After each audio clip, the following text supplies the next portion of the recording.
그럼 연마을까지 가는데 땅덩어리가 그냥 4시간 걸립니다. 4시간 가서 차에 기름 붓고 4시간 타고 와요. 그러면 이제 없죠. 그죠? 기름이요. 자, 이게 캐나다 현실이에요. 네. 이런 문제들. 그럼 협동조합이라고 살아남을 수 있겠습니까? 새로운 협동조합을 만든 거예요. 연대협동조합이라고 해서 주민들이 다 같이 출자해가지고 거기서 주유소, 뭐 조그만 슈퍼, 작은 의원, 약국 경영해서 주민들이 그 지역을 살 수 있게 하는 거죠. 트렌토 소비자협동조합 대단한 결정을 한 겁니다. 뭐냐면 거긴 전부 다 산악지대에 소규모 타운들이 있는데 거기에 많은 일반 기업 매장들은 다 발을 뺐어요. 매출 수익이 안 나오니까. 그래서 400개의 점포를 유지하고 있는데 200개는 흑자고 200개는 적자이거나 아니면 겨우 유지입니다. 왜 200개를 유지하고 있느냐? 트렌토 협동조합에서는 일반 기업이라면 200개를 아마 폐기하는 게 맞죠. 흑자가 나는 조합으로 묶어라는 게. 하지만 우리가 발을 빼게 되면 저 주민들은 1시간 반씩 산을 내려와서 생필품을 사가야 된다는 겁니다. 예. 그거를 효율화하기 위해서 유통센터도 열은 거예요. 그리고 영세 소상공인들이 큰 유통마트로부터 보호해주기 위해서 협동조합이 만든 유통센터에서 영세 상공인들에 대한 제품까지도 다 공급해줍니다. 가격 경쟁력을 주기 위해서. 그래서 뭘 만들어냈냐면 트렌토는 동네 구멍가게, 담배가게 할아버지가 파는 두부와 옆에 들어와 있는 까르프레의 두부가 가격 차이가 없게끔 만들어놨어요. 협동조합 유통을 지원해서. 그래서 망하지 않게 한 겁니다. 예. 그리고 협동조합의 큰 점포와 개인이 운영하는 담배가게에 들어가는 물품이 오늘 특별 할인을 하면 똑같은 가격으로 할인하게끔 해줬어요. 그러면 어떨 때 사람들이 큰 데 오느냐? 동네 구멍가게 없는 물건 사러 올 때. 가족들만 올라올 때. 그 외에는 근처에 있는 작은 점포에서 물건을 살 수 있게 함으로써 지역의 커뮤니티 전체가 살아나게 한 겁니다. 왜? 그 지역 커뮤니티가 무너지면 협동조합이 붕괴한다는 걸 알았기 때문에, 경험했기 때문에 7원칙이라고 하는 걸 ICA에 제안한 거예요. 지역사회를 외면하는 협동조합은 결국은 그 협동조합 자체도 망하더라라고 하는 겁니다. 자, 그래서 저는 어쨌든 간에 이 협동조합 기본법 시대를 통해서 우리가 협동조합 자체의 성장, 여러분들의 개인적인 어떤 서비스의 만족을 높이는 것과 동시에 여러분들이 살고 있는 삶터와 여러분들의 아이들의 미래까지를 고려할 수 있는 새로운 협동조합에 대한 비전과 철학을 가지고 도전하지 않으면 안 되는 그러한 시대에 우리가 살고 있다는 것을 우리가 함께 좀 생각을 해보고요. 여러분들이 적극적으로 서로 협력해서 보다 좋은 협동조합 모델을 만들어 주시길 기대하겠습니다. 감사합니다.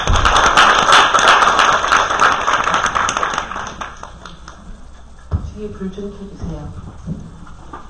오늘 강의 너무너무 진지하게 잘 들으셨죠? 네. 저희가 이제까지 협동조합에 대해서 고민하는 과정 속에서 오늘 아주 현실적인 문제를 짚어주신 것 같아요. 지역이 살면 협동조합이 살고 협동조합이 망하면 지역도 망할 수 있다. 그러니까 사실은 이제까지 저 같은 경우에는 뭐 공익적인 활동을 한다고 하는 이유로 협동조합이 사실은 지역에서 뭐라도 되느냐 사실은 그렇게 생각했었던 부분도 있었는데 그 반대로 지역이 망하면 협동조합이 같이 망한다라고 했었던 그 부분이 강하게 저는 좀 느껴지는데 다른 분들은 어떠실지 모르겠습니다. 예, 지금부터 질문 받겠습니다. 네.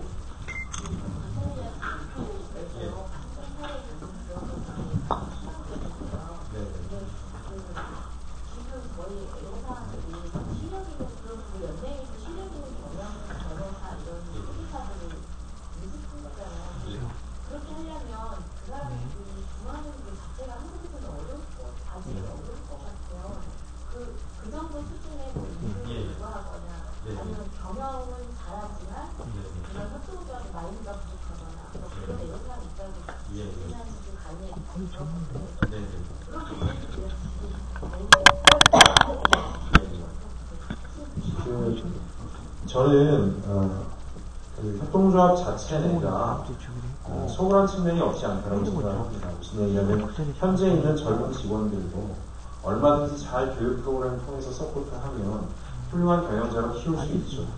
더 규모가 커져서 보다 전문적인 경영자가 필요할 때는 우리 마인드를 공유할 수 있는 경영자를 영입할 수도 있겠으나 아직 그 정도 규모에 있는 협동조합은 국내에 별로 없다고 보여집니다. 예를 들어 몬드라곤 같은 경우는 구글에 있던 임원들도 와서 경영자가 됩니다. 본인들이 자발적으로 오히려 인도네시아로 가치를 따라서. 하지만 현재 한국협동조합이라고 하는 것이 뭐 한 3천억대 매출 정도잖아요. 전국 단위 다 포함해서 하나의 연합 정도가.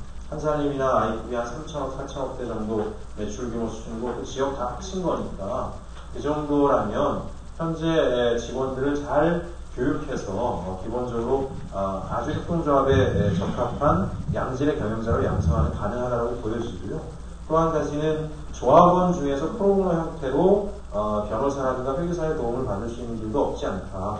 예를 들면 제가 작년에 여성민우의 그 생협이 여러 가지 이제 어려움들이 있다고 해서 만나서 뭐 가볍게 이렇게 자문을 해드릴 때 그런 고민들을 얘기하시길래 여성민우의 회원들은 어쨌든 강하시잖아요. 남편들을 제가 볼 때는 이렇게 붙잡고 사실 것 같아서 회원들에게 도움을 한번 요청해 보시라. 무슨 얘기냐면 지금 경영 컨설턴트나 회계사나 남편이 변호사인 분들이 있으면은 그걸 리스트업 해가지고 그 중에 우리 조직에 좀 시간을 할애해 줄 수 있는 사람들로부터 도움을 받으면 비용을 안 들이고도 경영진단들을 해낼 수가 있고요. 그래서 그런 걸 통해서도 얼마든지 현재 과제들을 해결을 나갈 수 있다고 우선은. 또 한 가지는 아무래도 이제 생협이 정부하고 뭘 관계하거나 하는 거에 대해서 굉장히 미숙하죠. 무슨 얘기냐면 중소기업 관련된 제도들이나 이런 것들이 굉장히 많아요. 그래서 제가 몇 가지 내놔봤더니 중소기업 지원 제도가 200가지 루트로 1700가지 지원이 있습니다. 그래서 비영리 조직이나 이런 데에 대한 지원도 많아요. 그래서 뭐 요번에 아마 일부 생협들 같은 경우도 몇몇 사람들이 연결을 해준 것 같은데 경영진단이라든가 내부 조직역량 강화 프로그램이나 여러 가지를 지원금을 받아서 해결할 수 있는 길들이 많이 있거든요. 그러니까 어찌 보면 좀 시각을 좀 넓혀서 우리가 활용 가능한 제도들이 어떤 것이 있는가도 좀 살펴보고요. 또 경영진 현재의 지금 이사장님들이나 뭐 연합의 회장이나 이런 분들 같은 경우에는 좀 이렇게 운동 세대들이었잖아요, 예전에. 그죠? 그래서 아직은 무슨 비즈니스라든가 이런 것들에 대한 또는 경영학적인 어떤 스킬들을 강화하는 거나 이런 것들에 대한 거부감들을 가지고 있는 분들도 부분적으로 제가 종종 만나게 됩니다.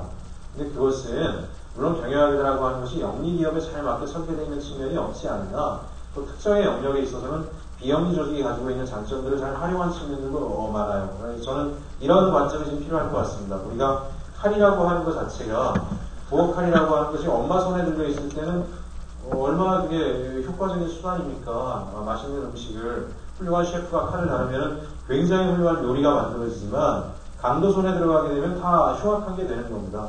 어찌 보면 우리가 조직을 경영하고 말씀하신 것처럼 그런 것들을 하는 테크니컬한 측면이라고 하는 것은 이것을 이윤을 극대화하는 사람들이 활용할 때는 아주 악용하죠. 근데 이것을 사람 중심의 조직을 지속 가능하게 하는 데 활용한다라고 관점을 바꿔놓게 되면 효과적인 수단들이 굉장히 많이 있어요. 예를 들어서 조직이 커지다 보면 직원들 사이에 갈등이 생깁니다. 내가 일을 많이 하고 제가 일을 많이 하고 근데 월급은 똑같고 우리 조직은 뭐 이런 얘기도 나올 수 있죠. 그럴 때는 어쨌든지 간에 직무 분석을 잘 해가지고 그 사람들의 직무 환경이 누가 과다하게 불합리하게 돼 있다면 조정해주는 노력들이 조직에서 필요하죠. 갈등을 줄여나갈 겁니다. 그죠? 그래서 예를 들어서 외국의 협동조합들이 임원진이 되면 적어도 3가지 경영 기법에 대해서 아주 철저하게 임원들에 대해서 교육을 합니다. 첫 번째로는 뭘 많이 하냐면 재무제표 분석 능력을 키워주죠.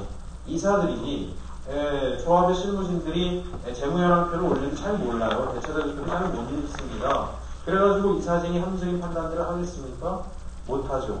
그러려고 한다면 이사가 되면 재무제표라고 하는 것들을 우리가 어떻게 이해해야 되고 협동조합에 바라보는 관점에서는 어떻게 분석 가능하며 뭐 이런 것들에 대한 교육들을 쭉 진행을 해줘요. 그걸 이수해야 돼요. 이사가 되면. 그걸 이수하지 않으면 심지어 이사 자격을 박탈하는 조합들도 있습니다. 두 번째로 뭘 요구하냐면 협동조합의 이사는 구성원들에게 공감을 이끌어내는 역할을 해야 되는 거잖아요. 우리가 영리기업의 이사들이라고 하는 건 결정 내려서 까려면 까할지 모르지만 협동조합은 인적 조직이고 사람을 중요시하는 조직이라면 그 사람이 공감할 수 있는 플랜들을 제시해야 됩니다. 그죠? 이러이런 이유로 경영진에서는 이런 결정을 하고자 한다. 계속 설명해야 되죠. 그러니까 뭘 가르쳐요? 커뮤니케이션 스킬에 대해서 이사들에게 기본적으로 교육을 합니다. 어떻게 하면 우리 조직의 구성원들과 민주적인 방식으로 이야기해서 그 사람을 설득해내야 되는지 그게 굉장히 갈등을 줄이니까요. 그래서 커뮤니케이션 스킬에 대해서 굉장히 중점적으로 교육을 하고 팀워크에 대해서도 얘기합니다. 우리가 지금 경쟁 위주의 교육을 받아서 우리나라 사람들 중에는 남자고 여자 중에 독보다 이득이 많아요. 내 고집대로 막 가는 사람들이. 그러나 결국 협동조합을 하게 된다면 여러 사람과 함께 공유하면서 일하는 거잖아요. 그래서 팀워크에 대한 훈련들이 필요합니다. 그죠? 이사들도 점점 조합이 커지면은 역할이 나눠지잖아요. 난 교육 담당 이사가 될 수도 있고요. 나는 경영지원 이사가 될 수도 있고요. 나는 조직지원 이사가 될 수도 있습니다. 그리고 그 업무를 담당하는 직원들과 내가 끊임없이 같이 공감해야 돼요. 팀워크를 해야 됩니다. 직원들이 바라보는 고충은 뭔지, 조합원의 요구는 뭔지, 그 저점의 상충 지점은 뭐가 있는지, 그 안에서 타협점은 어디에 있는지, 이런 것들을 내가 책임이사로서 이 사회에 정확하게 보고해주고 합리적인 판단을 할 수 있도록 해야 됩니다. 그죠? 그러려고 한다면 조합은 이사를 단순히 저분이 조합을 열심히 이용하니까 자주 나오니까 그렇게 뽑는 차원에서 한 단계 나아가서 이사들에게 맞는 경영학적 스킬들에 대한 교육 플랜들을 제공해 줘야 되는 거고 또 직원들에 대해서도 그런 것들을 제공해 줘야 됩니다. 그렇게 하면 지금보다 훨씬 역량이 커지지 않을까. 그래서 선생님 얘기하시는 정도 수준까지 가려면 조금 더 커져서 가도 되지만 현재에서도 의지만 있다면 해결할 수 있는 방법이 없는 것이 아니다. 한 번 더 질문 받고 저희가 오늘은 수요식이 있기 때문에 한 번만 더 질문을 받겠습니다. 네. 원론적인 얘기인데요. 아까 언급을 하셨는데 공동의 선하고 공공의 선의 개념이 좀 설명을 좀. 보통 이제 협동조합이 이제 성장해 오면서 조합원으로 가입한 자 중심으로 이제 많이 성장해 왔죠. 그래서 조합원이 아닌 자에 대한 관심들은 아무래도 제약이 됐습니다. 사실은 초기에는 그렇게 설립된 조직은 아니었으나 노동조합도 보십시오. 원래 노동조합의 사회적 의미가 같이 하지만 시간이 흘러오다 보니까 노동조합 조합원의 이익만을 위해서 움직이는 조직으로 돼가잖아요. 그래서 협동조합도 그렇습니다. 조합원에 참여한 자들만의 이익, 그리고 그것이 아주 강한 조직들도 있어요. 중소기업 협동조합 이런 데 보십시오. 그 멤버십을 가지고 있는 사람들의 이익을 극대화하는 데에만 모든 관점들이 가 있죠. 그래서 우리가 이탈리아 사람들이 협동조합은 사회적 기업적 성격을 상당히 많이 가지고 있는 조직이나 멤버십을 가지고 있는 사람들의 이유를 극대화하는 것에만 관심을 가진 조직을 사회성을 있다라고 보는 것은 문제가 있다라고 보는 거예요. 그래서 우리가 공익이라는 것과 공익이다라고 하는 것은 우리가 멤버십을 가지고 있는 개인이 여러 지역사회 안의 네트워크에 있기 때문에 결과적으로는 멤버십을 같이 하는 지역사회 환경 전체와 어떤 식으로든지 간에 긴밀하게 연결되어 있고 그 문제들을 공통으로 바라볼 수 있는 조직이 돼야 협동조합적 가치를 실현하는 거고 사회적 협동조합이라고 볼 수 있다라고 얘기한 건데 문제는 그 판단은 대단히 옳았던 것 같아요. 왜냐하면 사회적 협동조합이 지금 이탈리아에서 1년에 한 500개씩 설립된다 그래요. 그러니까 무슨 얘기냐면 시민들은 이미 자신의 개인의 이익과 커뮤니티의 이익이라고 하는 것이 일치될 때 굉장한 자존감을 회복한다는 거죠. 둘 중에 어느 하나가 침해돼도 사람들은 굉장히 피곤할 거예요. 공익을 위해서 내가 희생해야 된다? 그 시대는 이미 지나갔습니다. 그건 종교의 시대였죠. 그죠? 종교의 시대였습니다. 그 다음에 개인의 이익만을 그건 2008년 금융위기에 끝났죠. 그렇게 가면 다 망한다는 거. 이제는 내가 창의적이고 자유롭고 내가 뜻하는 내가 꿈꾸는 것들을 실현해 나가지만 그것이 타인을 희생시키지 않고 커뮤니티를 희생시키지 않고 그 사람들과 제휴하길 원하죠. 그게 앞으로 시대의 화두가 되어 있고 협동조합은 거기에 대해서 2008년 이전에 이미 그렇게 갈 수 있는 다양한 해법들을 국제사회에 제시했어요. 그게 올해 세계협동조합의 해가 된 저는 배경이라고 생각합니다. 2008년 금융위기 이후에 그게 얼마나 중요한 것인지를 그렇게 변화되어 온 협동조합들은 보여준 거죠. 2008년 이후에도 고용을 늘리고 자본 투자를 더 하고 커뮤니티에서 낙오되는 사람들을 끌어안고 그러면서도 지속 가능한 모델들을 만들어내고 그것이 이제 이 시대의 화두다라고 하는 걸로 부각된 이유는 거기에 있다고 생각합니다. 더 질문을 받고 싶으나 시간 관계상 여기까지 하고요. 저희가 이제까지 강의해주신 예수님 공부자님께 박수 좀 부탁드리겠습니다.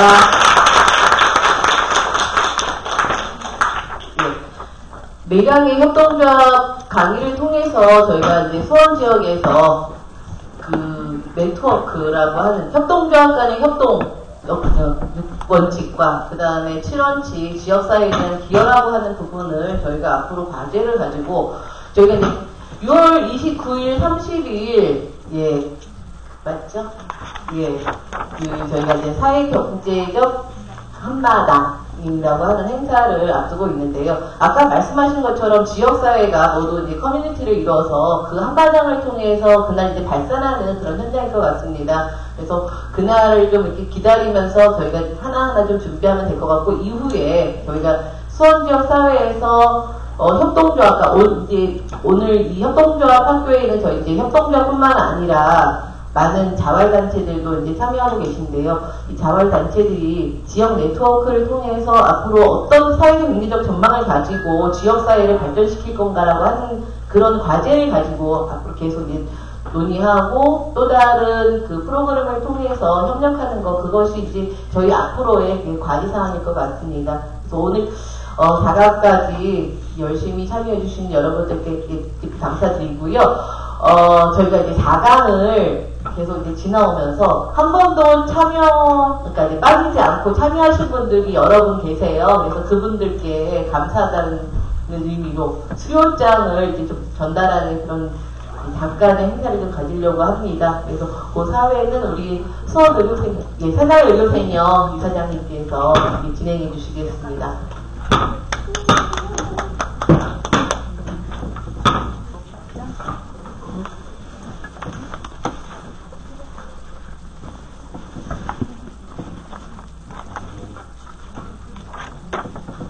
잘 지내셨어요, 부장님? 부자를 못해서. 기획을 좀 해야 돼요. 너무 고민이 심할 줄 알았어. 예, 지금 수료증 수여식이있는데요. 예, 아주 뭐 수료증도 멋있네요. 예, 멋있습니다. 근데 뭐 멋있는 수료증을 이수 받는 것도 중요한데 수료증을 받으신 분에 대한 뭐 혜택이 좀 있어야 되는데 그렇죠? 예, 앞으로 뭐 어떤 혜택이 있느냐 그것도 굉장히 중요할 것 같습니다. 근데 거기까지는 계획이 없었던 것 같습니다. 예, 그래서 그 수료를 받으신 분들에 대한 혜택을 요 협동조합 학교를 끝남과 동시에 이 협동조합 네트워크에서는 진지하게 고민해서 예, 그 혜택을 제출을 드리도록 하겠습니다. 예를 들어서 지금 4강까지 오면서 참여하신 분들이 하여튼 많은 요구가 있었던 것 같아요. 그 요구는 이 협동조합 학교를 계기로 해서 보다 좀 더 심화하고 지금까지는 사실 이 강의하신 분하고 진지한 논의의 자리 또 함께 공동으로 모색하는 자리라고 하기보다도 전반적인 부분에 대해서 이렇게 강좌를 듣는 형식이었다면 이제는 여기 있는 강사분들하고 지역의 현장의 상황 그리고 각 생협에서의 나서는 여러 가지 어려움 그리고 여기 참석하신 분들을 포함해서 조합원들의 다양한 요구 이러한 부분들을 어떻게 실현할 것인지를 우리가 모색하는 이러한 좀 자리 다시 얘기하면 한 단계 좀 높은 공부와 토론 또 연구하는 자리가 필요하다는 요구가 많이 있었습니다. 그래서 이제 그러한 부분들을 또 담아서 올해 내에 협동조합은 교육훈련으로 시작해서 교육훈련으로 끝난다 할 정도로 교육이 대단히 중요하잖아요. 그래서 여기 참여하신 분들은 특히 수료하신 분들은 그러한 제2차 2차 좀 수준이 높다고 그럴까요? 심화과정 심화과정에 참여할 수 있는 혜택을 제가 결정할 수는 없지만 드려주지 않을까 이런 생각이 한명이 듭니다. 그런 혜택으로 진짜의 모색을 좀 할 수 있도록 이렇게 해보겠습니다. 여기에 좀 참여하셨던 4강까지 참여하셨던 분들이 연인은 몇 분이나 되나요? 60여 명. 매 강의마다 60여 명 정도가 참여하셨던 것 같습니다. 그럼 4, 6, 24, 한 240여 명이 계속 중복돼서 하겠지만, 그래도 첫 번째 개최는 지역의 협동조합 학교인데도 불구하고 좀 성과적으로 진행하지 않았나 하는 생각이 듭니다. 그리고 이번 협동조합 학교는 아시다시피 수원 시민들을 대상으로 하지는 못했습니다.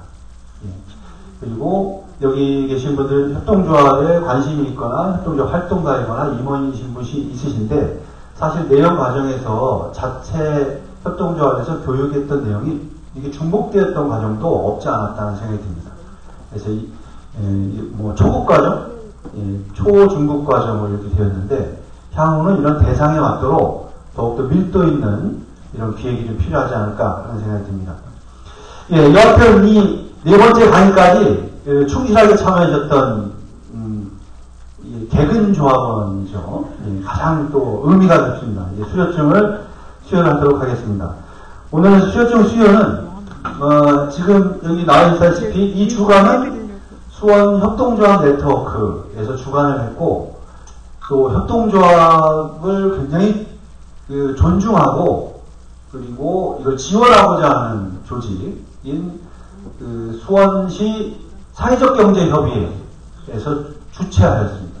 이 사회적경제협의회는 공식 출범을 하진 않았지만 현재 사회적경제협의회는 수원협동조합 네트워크, 수원시 사회적기업협의회, 그리고 마을기업, 자활기업 등등의 민간 조직과 수원시 사회적기업지원센터, 수원의제21, 마을 르네상스, 지역복지협의회 등 이 거버넌스 조직, 민간 협의된 이 협의 조직입니다. 그 조직에서 주최를 하셨습니다.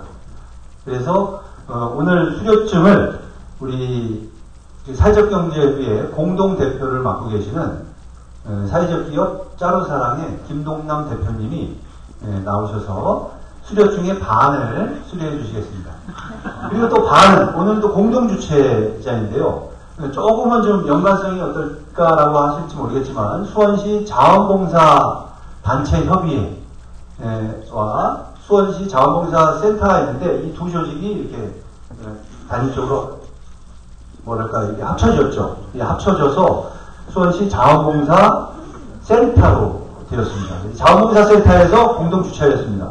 그래서 협동조합이 하는 모든 활동에서 가장 중심이 되는 것이 조합원의 자원활동이라든지 지역의 주민들의 자원활동의 연계가 굉장히 중요하기 때문에 자원봉사센터에서도 이런 협동조합의 발전을 누구보다 지원하고 또 앞으로 함께하고자 하는 의지가 있어서 여기 참여하시고 또 많은 재정적 지원도 이렇게 함께 해주셨습니다. 그래서 반은 우리 수원시 자원봉사센터의 김현철 우리 상임이사님이 나오셔서 해주겠습니다. 대표로 한 두 분만 이렇게 하시려고 했는데 이건 굉장히 의미 깊은 수료시기 때문에 다 나오셔서 받으셔야 된다고 하셔서 먼저 우리 김동남 대표님 오셔서 수료증을 주시기 바랍니다. 제가